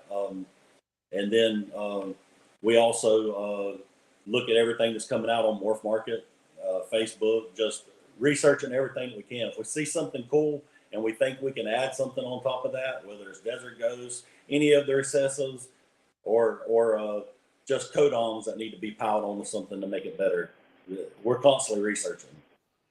Right. Now, I mean, if it comes to like you having to sell things, right? Do you guys feel like you're ever going to be in a position where having to let go of a high-end product could be difficult for you guys? Or do you feel like it's going to be more difficult letting go of the lower end stuff? Like when I mean difficult, meaning like having people buy it, like actually customers coming in and buying your productions. Like, do you feel like higher end stuff's going to go a lot quicker than the lower end stuff, or vice versa? I think what we're seeing right now in the market, the way it is now with the economy is as bad as it is. I mean, the inflation's through the roof. Their extra money's going to gas, groceries, and things like that right now. So what you're seeing right now is a lot of the lower end stuff's going because people are still buying some pets, and then the high end stuff because us breeders are still needing stuff from each other. The middle of the line, I think, is what's the toughest sales right now. But they're still moving. I mean, we appreciate any of our customers that are listening right now that bought this past weekend. Awesome job, guys. We appreciate the business. We really had a blast on Morph Market this week. I mean, I could tell you what, God bless Wharf Market. I mean, in a sense, because that's a whole marketplace for us to just be able to post a snake and not really have to worry about it. Because I can tell you what, I mean, not every snake will sell as quickly, maybe on Morph Market, but if you are not in a rush and you're just hanging out, that snake will sell, and especially if it's a high quality snake too. If you have something that has quality in it, it's going to sell itself, period, and that's just the way it is.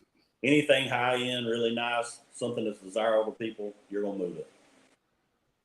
Right. So, I mean, with that being said, otherwise, like where are we looking at when it comes to you having a vending shows? Because it seems like I saw you guys at the last show. That was your guys' very first show being out there, right?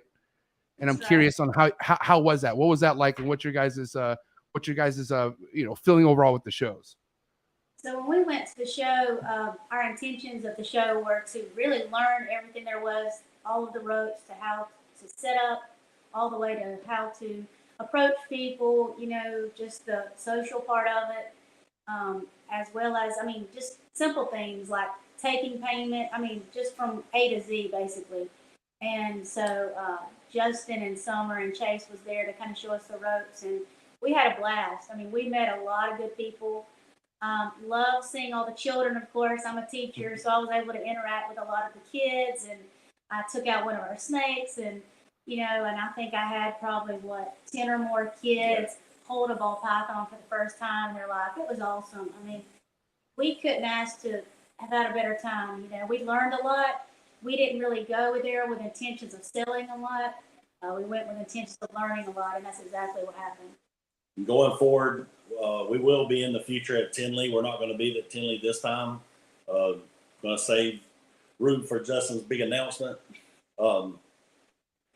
But Daytona, we're already hooked up with Daytona. We're going to do it every year. We're going to do Arlington every year, and we plan on doing Tinley every year, and then we'll just work from there with what else we do.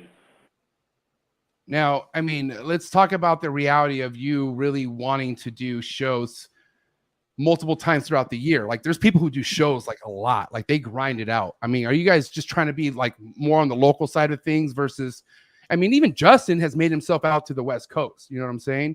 So where are you guys at with getting yourselves out there that much across the country? Yeah, we're just going to play it by ear on how much we need to do the shows. We want to do the shows because we want to get out and meet the breeders and meet the public and get to know everybody. I want everybody to feel free to always reach out to us. My number's on Morph Market. Call me anytime you want to, except during the middle of the night, please. Eastern time. Yeah. But, we want to get out and let everybody know that we're there to help. We want to help them build their dream collection or get the dream animal that they want.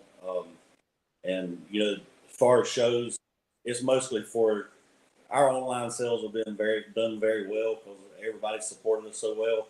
So shows are basically just to go back and give back to people and, tell them how much we appreciate them and let them see the things that we'll have coming up. Now, what about as far as you guys stressing about making any money at the show? Was that even a worry with you guys at all? Like, you guys vending your first time show, did you guys talk about like, oh shoot, we need to sell this amount, like this much, or was that even a concern at all, or no? We tried to bring everything that was like, we really learned from this show because like we brought everything that was kind of middle of the line to the show, and that didn't sell well at the show, but the lower end stuff is sold well at the show, and the real high end stuff sold well at the show. But then now that we come back home after the show and we get to meet everybody and see everybody again, sales went haywire this week, and we did really well all week long. And we appreciate that. We went from low end sales to really high end sales this week. So we're really proud of everybody supporting us. And MJ, it doesn't matter if you're buying a $200 snake from us or a $20,000 snake from us. we appreciate every customer, and we really mean that. And we're there to support you after it Yeah. for the long term. That's right.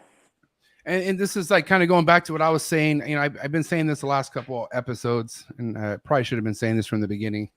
But man, a couple things that if you have these kind of natural instincts in your personality, and what I mean is if you're like this naturally in this game, being a nice person will take you far. You know what I'm saying? And what I mean by that, take care of who takes care of you. You know, I come from a place where it was hard for me to even like take care of my own friends. Like I'm a very selfish person. I came into this fucking game where like even my own friends would rob, like we'd get robbed from my own friends. Like it was a really grimy kind of situation coming up where I grew up. You know what I'm saying? No, ex-drug dealer life wasn't the best life, right? But there's certain things you know about yourself as you grow older. And then there are certain things that you want to be. I don't want to be that way. But when I came into this game, and I always bring up people like Miguel, because Miguel was somebody who literally believed in me. Like I'll never forget the day this guy invited me. I told him, I was like, it was the first year I was dating my girlfriend, or my wife at the time. It was my girlfriend, and it was her birthday. I had very little money. I didn't have that much money, you know, but I wanted to do something really nice for her, and I wanted to take her to LA. I wanted to take her to LA for the weekend, and Miguel was like, "Hey, I'll go to LA and let's meet me at Mastro's, or I'll pick you guys up. We're gonna go to Mastro's. We're gonna go to eat at Mastro's." And I was like, "Oh shit, Mastro's!" Like, I remember I brought like $800 with me, right? And I'm like, I'm about to spend all this money at this dinner right now. Like, I don't know how I'm even going to afford this, but I'm like, I'm not going to say no. I got to do this, right? And so, sure enough, he picks me up in his 64 Cadillac, you know, in front of the fucking Beverly Hills Hotel, and I'm just like, oh my god, here we go. Long story short, this guy ended up taking care of the whole bill. Like I was so inspired. I couldn't believe it. Like, and by the way, he was ordering. I think we had like 6 bottles of wine. We had the seafood tower. I couldn't really even digest my food because I was like, I'm not going to be able to afford this. Like, I was like, dude, I was checking my money. I was checking my money in my pocket. I was like, dude, I'm going to have to hand him everything and hope he's okay with it. Like, and man, shout out to Tina and shout out to, I said 64 Impala, weirdo. Sorry, there's people in the live chats. But anyways, I just saw the way he took care of me, man. And I was just like, wow, like, you know what I mean? But that was the beginning of everything. Like Miguel always believed in me, even when this podcast had every little hater trying to become relevant and make noise about what I was doing. And he was always telling me, MJ, just keep doing your thing. Like, bro, just keep whatever you're doing. I'm telling you, just keep doing your thing. And that's on top of Justin calling me after episodes, letting me know, hey man, that was great. So you just really need to understand that there are people who are already doing good in this that want other people to do good. And I'm in the same position. I want my closest people who believe in me to do just as good as I'm doing someday for them, you know? And that's what it's all about. That's the kind of like stuff I want to spread, you know? And honestly, I really limit my energy with people who aren't supporting me because I have to. I'm sorry. I don't want to be a dick. But if you're not on my Patreon family, if you're not somebody who I've been coming up in the game with, I'm not going to give you my time. I'm not. I don't care. You could say what you want, do what you want. I'm not going to give you the nice kind. And what I mean is like, let's talk. You want to call me on the phone? That kind of nice. I'm not going to give it to you. Sorry. No, there's too many other people that deserve it. Way too many other people that deserve it. You know what I mean? If you're not being genuine, you're not being yourself. And you know, that's going to come off. That's going to come off to everybody listening to you, all your fans. Yeah. You know, and I feel like at the end of the day, it's like, you know, staying true to yourself is the most important thing you can do because that will attract the best people. I'm not in this fucking game to be liked by everybody. Everyone knows that. I don't give a shit. I don't care if you don't like me. That's fine. I'm going to do what I want to do because I'm in this solely for the animals. I am. Everything. This whole podcast was so I could learn more about the animals. Okay. Guys, I start my very first podcast, which is still up and going. It's going to get going, but Unfiltered Reptiles podcast. Rest in peace, Forrest Fanning, my best friend who passed away. He was very anti-ball pythons. He was like, dude, F that stuff. We are not talking ball pythons on this podcast. But that's all I knew. Like, that was all my friends. You know what I'm saying? But at the end of the day, there was so much that not only I could have learned from the ball pythons, but even my boy Forrest, you know, if he was around, like I knew people that I'm like, dude, you should hear from this guy, you know, but he didn't want nothing to do with it. So what did I do? I created my own Trap Talk. And this is where I just started bringing in the beginning of this podcast, all ball python guys. That's all I was bringing to the table because Unfiltered, we're bringing more of the rare species type breeders to the table, which that's what Forrest wanted. Right.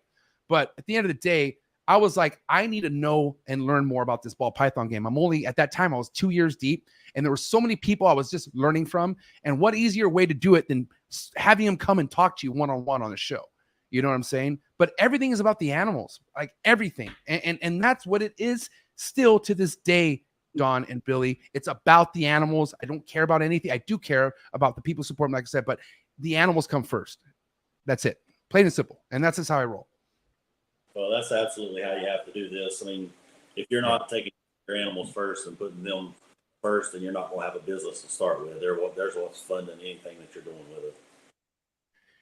Okay, now guys, I've been on some rants lately. I'm sorry, but I just want to kind of track things back to where you guys really want to see yourself in the next 5 years. And what I mean by that, like, let's just kind of put ourselves in a position where things really go your way. Okay, like let's talk about the amount of clutches that you're looking to hit, right? In 5 years, are you looking to be at a cap? Like, are you looking to hopefully be at a point where you're like, we don't need to do anymore? Or is literally the sky the limit to you guys? Like, are you guys trying to be on some 200, 300 clutch type stuff? Where are we sitting at with that? Go ahead, Dawn. This guy is so ambitious. Like, I don't know what he's going to say, and he's never going to toot his own horns. Like, I totally know that. But he's going to do amazing things. So the sky's the limit. There's no telling. There's no telling. Because I'm telling you, he's very ambitious. He's got a lot of drive. I mean, he's the hardest working person I know. So he's not going to tell you that, but I will tell you that. There'll be a limit in him, Jay. We will, I hope to be I want to build it to the size that Justin's at. 200 to 275 clutches, that area, and then I want to be able to work with green trees for fun. I want to be able to have a large green tree. Oh, no, you didn't. You did not just say that, mister. Okay, I was talking about other species, and was it me that got wrapped into the hognose? But how come you did not bring up green tree pythons? What the heck? Well, we don't have them yet, MJ. That's why I didn't bring them up. But man, setup that he's just got. I mean, that's something that we want, and we want to do it. I want to do that as my hobby, my passion, and I mean, it's therapeutic. I could tell you that much. Ball pythons are the same, and we will make money with the green trees as well, because we're gonna, we didn't get to go to Bill's when we were out at Bill Steagle's when we were out at Arlington, but we're going back the next time in the spring, and anyway, we're gonna invest in them pretty heavily too, and. Oh my God, Bill Steagle, you motherfucker! That's listen. We got the mayor of Chondrotown in the building. He's laughing his ass off because guess what he has? He has a fucking ball python breeder hit list, is what he has.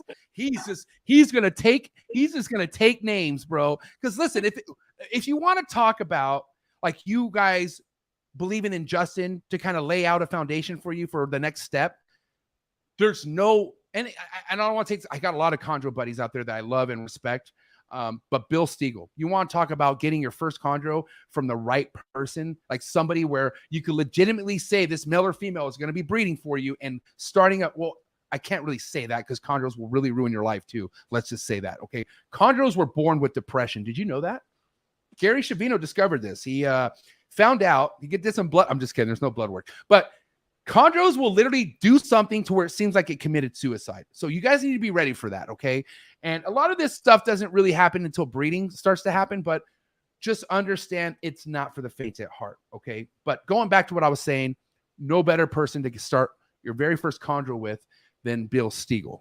Or Socrates. I will say my boy Socrates. But Bill Steagle, the mayor of Chondrotown. Texas is big. You guys know how big Texas is, right? We learned it the hard way. There's a lot of chondro keepers in Texas. Make that trip by vehicle again. He might have to fly me next time.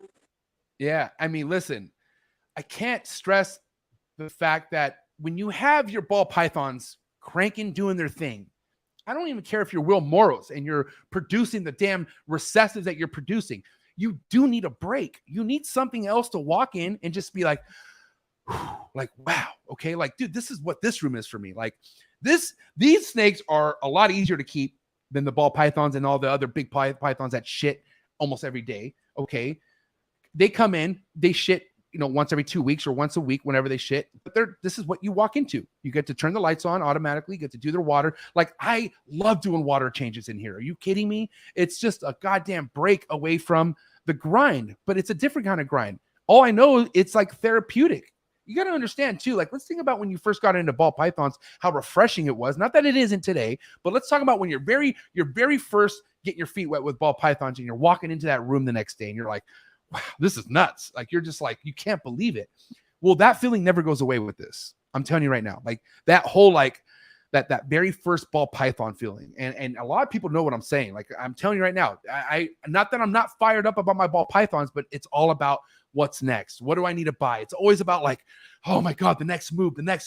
Dude, this is just like, I'm established. Like, like, keep them alive. That's the move in this room. If you keep these alive, you're doing the right thing, right?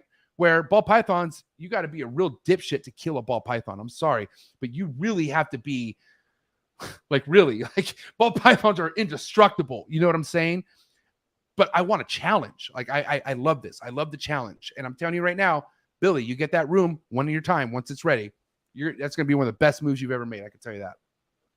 Yeah, I look forward to it. I don't want to start that until we've got this ball python thing down and rolling, and we're closer to the size that we want to be at.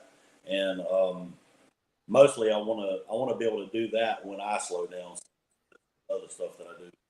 That way I can enjoy that and just really sink into it and be able to relax and do it for fun.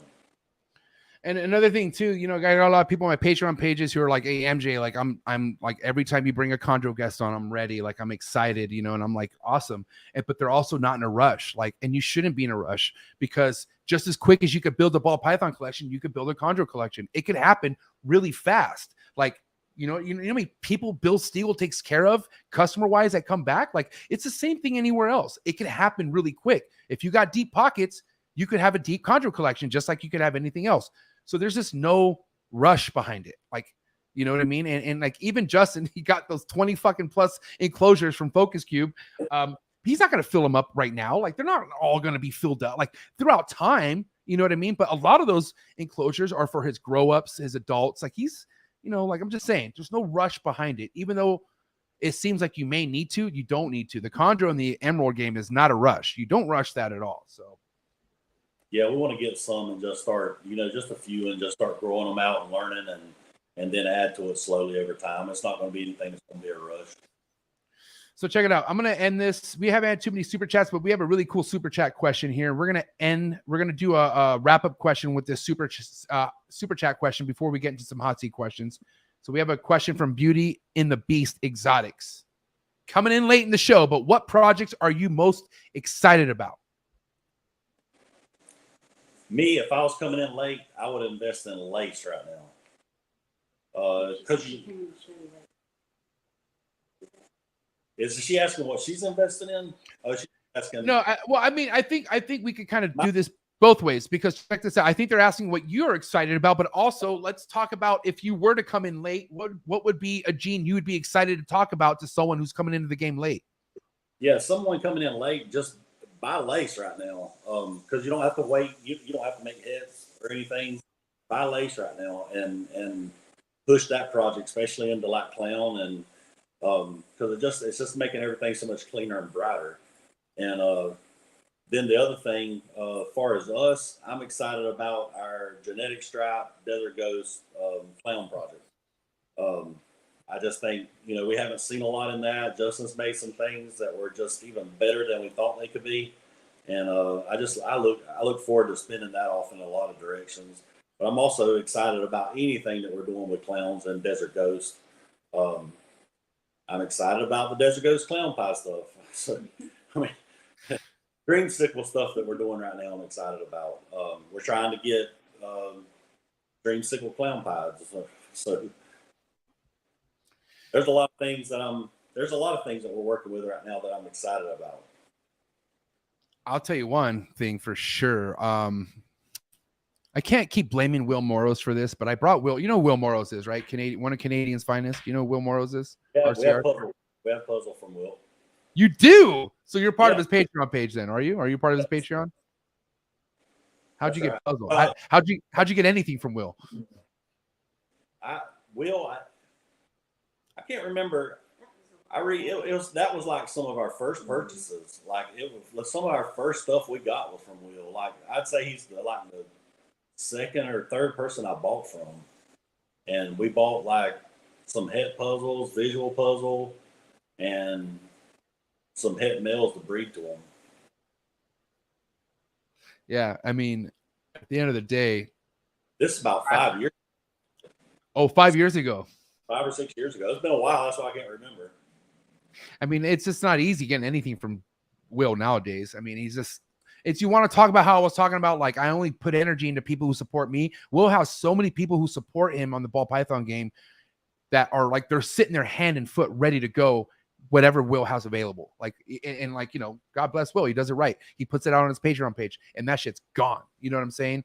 And, that's why if I hear anyone who has Will Morrow's productions in their collection, I first off ask, how the hell did you pull that off? And then 2, solid. Anything from Will, you're in a good place. I can tell you that much. But yeah, I think rumors on the street, Will Morrow's will be at Tinley this weekend. I hope so. That'd be great. But you guys, like you said, March Tinley is looking pretty favorable for you guys, no? Or no? I can't remember if you said that or not. No, we won't be there this time. We'll be there the next one. March. So you'll be there in March. Yeah, March. Beautiful. Okay. Dang, what a great time. Hour and 45 minutes went by pretty quick. Dawn, how do you feel? I feel a little tired. He's got All right. 7-year-olds all day, so I'll be honest, I'm a little sleepy. Dawn, I ain't gonna lie. I take podcast naps. Okay. People wonder why I come in so heavy into these podcasts because I get my podcast naps in. You have to. And that's why I come in so full force. But you know, next time you'll have the heads up. Maybe you'll get a podcast nap in like I did. And, but either way, you guys killed it. This was an amazing episode. People know who the hell the Rice family is for sure after this episode. Okay. And the brand is the Rice Reptiles. Am I right, Billy? Right. That's right. Okay. Hold on. Our support. We're new to this in a lot of ways as far as breeding. But again, I want to say thank you to all of our supporters. You know, a lot of people could have took this the wrong way with us joining with Canova and, you know, just kind of steered it in the wrong direction. But we really appreciate everybody's support that's been supportive of us. Also, we need to plug your sponsor again, Clutch. Yeah. It's a game. It's a software that Justin's made for himself. It's a software that's been made for our partnership. And now it's a software that's made for the public. And it's absolutely mind-blowing. It's going to change the game. And I got to say, too, you got to understand, like, let's think about somebody who's backing this up. Like, let's think about the person behind Clutch, somebody who's very smart about the way they move. Okay. Let's just think about this. And obviously there's other apps or type things out there as far as, you know, managing your collection. But I can tell you this, I don't think anything's going to be like what this is going to be like. And I feel like people should be ready for it.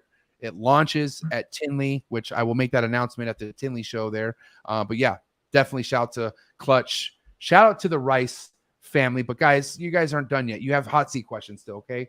You are not going to leave possibly this happy. You might leave pretty upset after. I'm just kidding. No, you're not. Okay, no, we're not. Here we go. He's sleepy, MJ. I'm good. I'm going to breed after this. I'm going to go check locks. Let's go. Yeah. Here we go. Hot seat questions for the Rice family coming in hot. Dawn, I'm going to need you to speak up on an answer too. Please, just whatever comes to mind, speak up. Okay, you ready? Okay, hot seat questions. Day 60.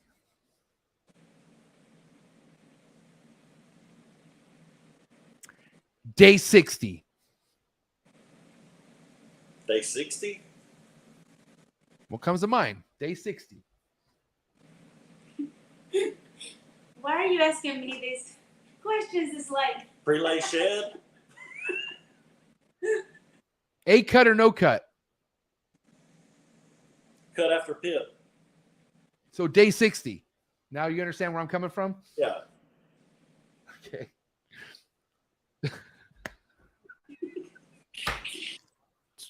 Okay, moving forward. Red chondro neo or yellow chondro neo? Red. Don? I would agree. My bad. Pre-first shed meal or post-first shed meal?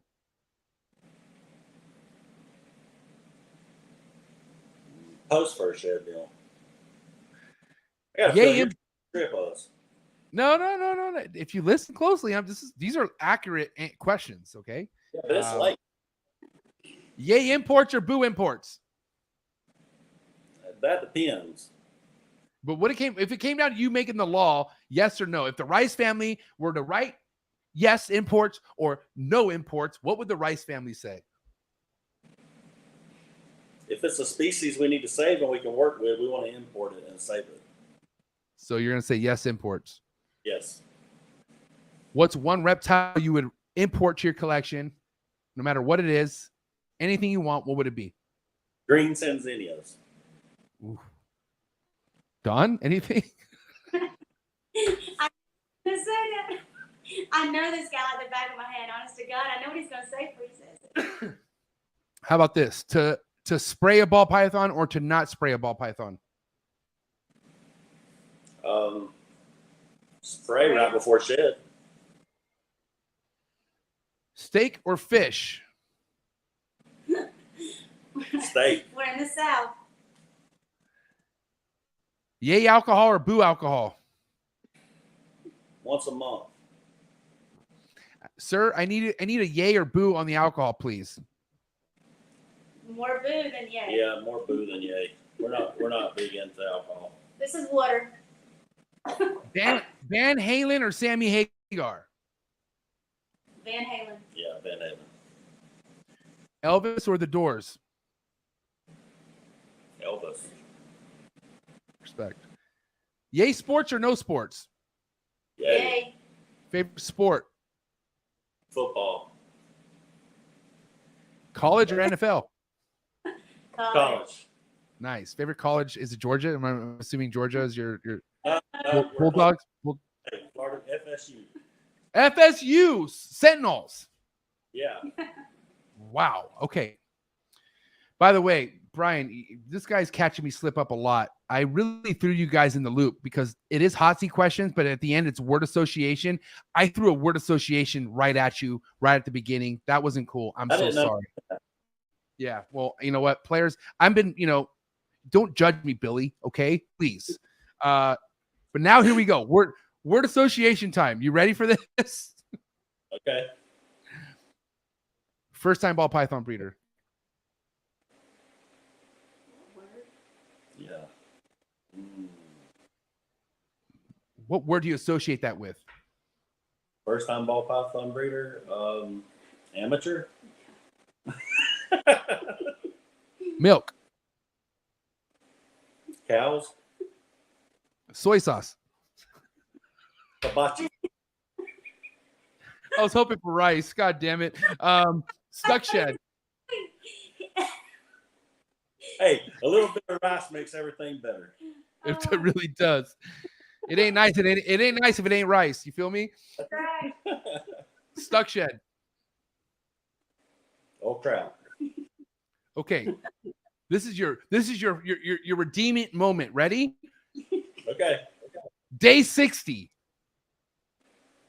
What would you do? Thank you. Woo! You saved it, Billy. We totally FedEx shipping. That was up before. That was your fault. It was. It really was. I totally take a lot of fault on this episode. But first, FedEx shipping. Yes. Number one reptile show you wish to vend someday. Tinley. Okay. Last but not least, if it came down to you eliminating one recessive gene from the ball python morph world, what would it be? 10 seconds. I'm just kidding. You got time. Albino. I'm gonna make a lot of people mad with that. Albino. Albino? I agree. I fucking, God bless all the albinos. Say that again. Why we need albino when we have lavender? It's better. There you go.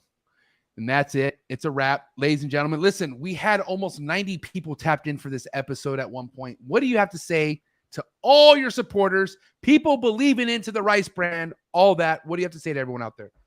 We love everybody. And we appreciate you supporting us. I promise you will earn your respect and trust and your support. We'll do everything we can. And we thank Justin and Canova for the opportunities and the things that they've taught us over time. We enjoy being with their family, and they're great people, and we're very fortunate. And we just want to thank all of you for your support. Go to Tinley. Go see Clutch. Go and then also make sure you go see Trap Talk, because I'm also going to be live and direct from Tinley at the Cold Blooded Cafe booth. After you see Clutch, go to MJ's booth. Shoot, I might even be at the Clutch booth. We'll see. I don't know. I will be hanging out. Yeah. Listen, guys, thank you so much. This will be one of many rounds. I can tell you that much. I have a really good feeling about the direction you guys are taking the Rice Reptiles family brand. Listen, at the end of the day, keep doing what you're doing. Mad love and respect, but that's a wrap. Rice Reptiles, ladies and gentlemen. What's that? Oh, same to you, MJ. My pleasure, guys. Give it up for the Rice family, ladies and gentlemen. What's up? What do you have something? What's up? Let's go. Let's go.